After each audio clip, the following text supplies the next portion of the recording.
Pagkikita ni Alena at ng tikbalang isang gabi, habang si Alena ay pauwi mula sa pangangahoy sa gubat, napansin niyang tila kakaiba ang kanyang paligid.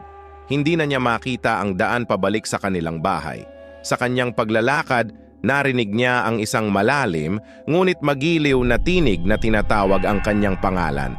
Lumingon siya at sa kanyang pagkabigla, nakita niya ang isang napakakisig na lalaki na nakatayo sa tabi ng isang malaking puno. Matangkad siya, matipuno, at may mga matang kumikislap sa dilim. "Sinong nandyan?" tanong ni Alena, kahit alam niyang kakaibang nilalang ang kaharap niya. Ngunit sa halip na matakot, nakaramdam siya ng kakaibang kalma at pagkagiliw sa lalaki. "Isa akong kaibigan," sagot ng lalaki na may ngiti sa kanyang labi. "Hindi mo dapat ikatakot ang aking anyo,"